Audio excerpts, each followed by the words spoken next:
नमस्कार मंडळी, श्री स्वामी समर्थ. अधिक महिन्यात शिव मंदिरांमध्ये करा या 6 वस्तूंचे दान. भगवान शिवशंभू आणि श्री हरी विष्णूंची कृपा होईल प्राप्त. अक्षय पुण्य फळ मिळून घरात सुख शांती आणि समृद्धी नांदेल. शिवकृपा प्राप्त होऊन आयुष्यभरांचे भोग नष्ट होतील. घरात अखंड लक्ष्मी नांदेल. 2026 मध्ये अधिक मास म्हणजेच अधिक महिना, धोंड्याचा महिना 17 मे 2026 वार रविवार या दिवसापासून सुरू झालेला आहे आणि समाप्ती 15 जून 2026 वार सोमवार या दिवशी अधिक मासाची समाप्ती ही होणार आहे. आणि अधिक मास धोंड्यांचा महिना हा दरवर्षी येत नाही, तर तो दर 3 वर्षांनी येतो. आणि हा संपूर्ण महिना भगवान श्री हरी विष्णू यांची मनापासून भक्ती करण्यासाठी हा महिना अत्यंत शुभ आणि पवित्र मानला जातो. अधिक मास म्हणजेच या महिन्याला या व्यतिरिक्त ज्योतिषशास्त्रानुसार आणि खगोलशास्त्रांचे कारण आहे. आपले हिंदू कॅलेंडर आणि एक चंद्र आणि सौर अशा 2 पद्धतीने चालते. चंद्रवर्ष हे 553 दिवसांचे असते आणि सौरवर्ष हे 365 दिवसांचे असते. या 2 वर्षांमध्ये सुमारे 11 दिवसांचा फरक पडतो आणि हा 11 दिवसांचा फरक भरून काढण्यासाठी प्रत्येक 3 वर्षांनी अधिक महिना हा जोडला जातो आणि म्हणूनच याला अधिक मास म्हणजेच धोंड्यांचा महिना म्हणजेच पुरुषोत्तम मास किंवा मलमास देखील म्हटले जाते. तर मित्रांनो, आपल्या हिंदू धर्मशास्त्रानुसार अधिक महिन्याला कोणताही स्वामी नसल्याने भगवान श्री हरी विष्णूंनी या महिन्याला आपले स्वतःचे नाव देऊन पुरुषोत्तम मास केले आहे. तसेच त्यांचे महत्त्व देखील दुपटीने वाढवले आहे. हा धोंडा म्हणजे दगड. पूर्वी या महिन्यात कोणतेही शुभ कार्य किंवा विधी आहे तर ते केले जात नव्हते. त्यामुळे हा महिना धोंड्यांसारखाच निरुपयोगी मानला जात होता. या महिन्यात दान करणे हे अत्यंत शुभ आणि पुण्याचं मानलं जातं. अत्यंत पवित्र आणि पुण्यदायी असा हा अधिक मास सुरू झालेला आहे आणि या अधिक मासातील प्रत्येक सोमवारी किंवा संपूर्ण अधिक मास करा हे दान. तर मित्रांनो, अधिक मास म्हणजे साधा महिना नाही. हा महिना भगवान श्री हरी विष्णूंना समर्पित मानला जातो. पण या महिन्यांमध्ये भगवान शिवशंभूची उपासना आणि सोमवारचे व्रत यालाही अत्यंत विशेष असे महत्त्व आहे सांगितले गेले आहेत. असं म्हणतात की या महिन्यांमध्ये केलेले व्रत, वैकल्य, पूजा, अर्चा, सेवा आणि व्रत याचा फळ अनेक पटीने वाढवून मिळत आणि विशेष म्हणजे सोमवारच्या दिवशी शिवमंदिरांमध्ये जाऊन जर श्रद्धेने काही वस्तूंचे दान केले तर भगवान शिवशंकर आणि श्री हरी विष्णू दोघांचीही कृपा प्राप्त होते.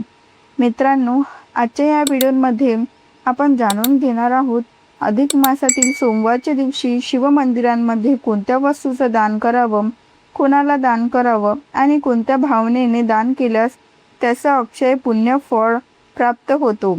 म्हणूनच हा व्हिडिओ कुठेही स्किप न करता शेवटपर्यंत नक्की बघा आणि आपल्या चॅनलला सबस्क्राईब अवश्य करा. तर मित्रांनो, आपल्या हिंदू धर्मांमध्ये अधिक मासाला अत्यंत शुभ आणि पुण्यदायी काळ मानलं जातं. या महिन्यांमध्ये दानाचे विशेष असे महत्त्व सांगितलं आहे. असं मानलं जातं की या काळात केलेलं दान कधीही व्यर्थ जात नाही. त्याचा अक्षय पुण्य फळ आपल्याला मिळत असतं. घरातल्या अडचणी दूर होतात, पैशाच्या समस्या कमी होतात, मानसिक शांती मिळते आणि भगवान विष्णू व महादेवांची कृपा आपल्या कुटुंबांवर कायम राहते.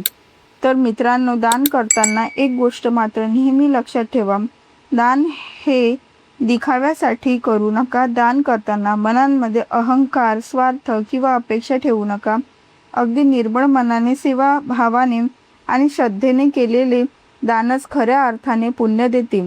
तर चला मित्रांनो, आता आपण जाणून घेऊया अधिक मासातील सोमवारच्या दिवशी शिवमंदिरांमध्ये कोणत्या वस्तूचं दान आवर्जून करावं. नंबर 1, काळे तीळ आणि जलदान. मित्रांनो, अधिक मासातील सोमवारच्या दिवशी शिवमंदिरांमध्ये जाऊन भगवान शिवशंभूंना जल अर्पण करावे आणि त्यामध्ये थोडेसे काळे तीळ टाकून अभिषेक करावा.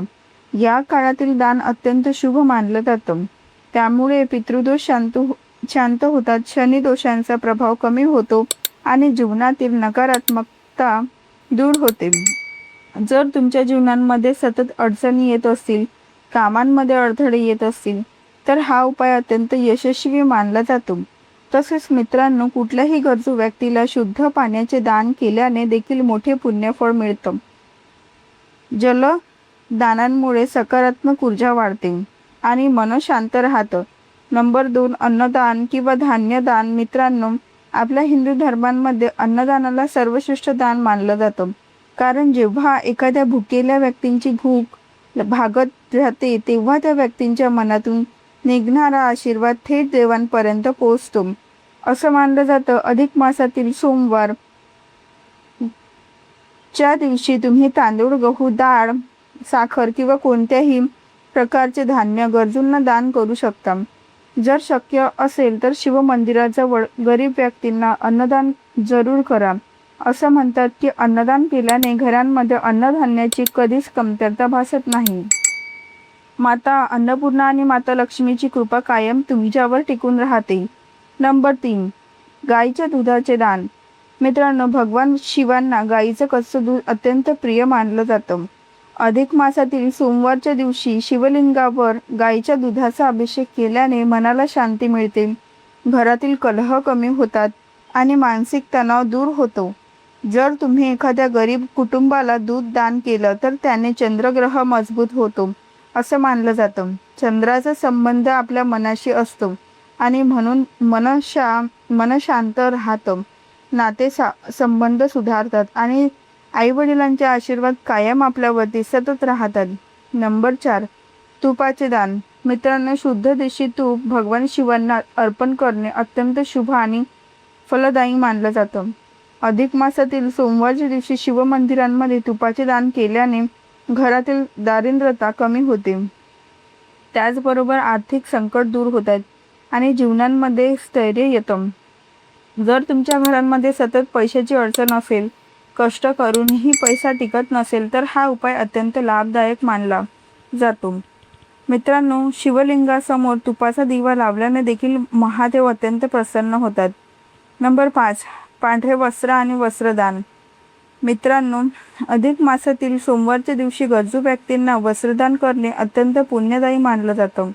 विशेषतः पांढरे वस्त्र दान करणे शुभ मानलं जातं, कारण पांढरा रंग हा शांती, सात्विकता आणि पवित्रतेचे प्रतीक मानलं जातं. वस्त्रदान केल्याने घरातील नकारात्मकता दूर होते, आर्थिक स्थिती सुधारण्यात होते आणि भगवान शिवशंभूची कृपा प्राप्त होते. नंबर 6, बेलपत्र आणि फळं. फळदान. मित्रांनो, भगवान शिवांना बेलपत्र अत्यंत प्रिय आहे. अधिक मासातील सोमवारच्या दिवशी शिवलिंगावर बेलपत्र अर्पण करून गरजूंना फळांचे दान करावं. असं केल्याने आरोग्य चांगलं राहतं, घरातील आजार पण कमी होतात आणि कुटुंबांमध्ये आनंदाचे वातावरण निर्माण होते. जर तुम्ही मंदिरांमध्ये येणाऱ्या गरीब मुलांना किंवा वृद्धांना फळ वाटत केलं तर त्याचं पुण्य अनेक पटीने वाढवून मिळत असं मानलं जातं. मित्रांनो, या अधिक मासातील सोमवारच्या दिवशी सकाळी लवकर उठून स्नान करून स्वच्छ वस्त्र परिधान करा. शिवमंदिरांमध्ये जाऊन भगवान शिवशंभूंना जल अर्पण करा, बेलपत्र, पांढरी फुलं अर्पण करा, धूप दीप दाखवा आणि मनापासून ओम नमः शिवाय या मंत्रांचा जप करा. त्यानंतर श्रद्धेने आणि सेवा भावाने या वस्तूंचे दान करा. मित्रांनो, महादेव हे भोलेनाथ आहेत. हे भक्तांच्या भावनेंवर प्रसन्न होतात. दानातील भावना शुद्ध असेल तर छोटंसं दान देखील मोठं पुण्य देतं. अधिक मासातील हा पवित्र सोमवार तुमच्या जीवनातील दुःख, अडचणी, संकट आणि आर्थिक समस्या दूर करो. भगवान शिवशंभू आणि श्री हरी विष्णूंची कृपा तुमच्या कुटुंबांवर कायम राहो हीच प्रार्थना. तर आजचा हा माहितीपूर्ण व्हिडिओ आवडला असेल तर व्हिडिओला एक लाईक करून चॅनलला सबस्क्राईब करा आणि कमेंटमध्ये ओम नमः शिवाय अवश्य लिहा. त्याचबरोबर व्हिडिओ पूर्ण पाहिल्याबद्दल अगदी मनापासून तुमचे खूप खूप आभारी आहे. धन्यवाद. श्री स्वामी समर्थ. जय जय स्वामी समर्थ.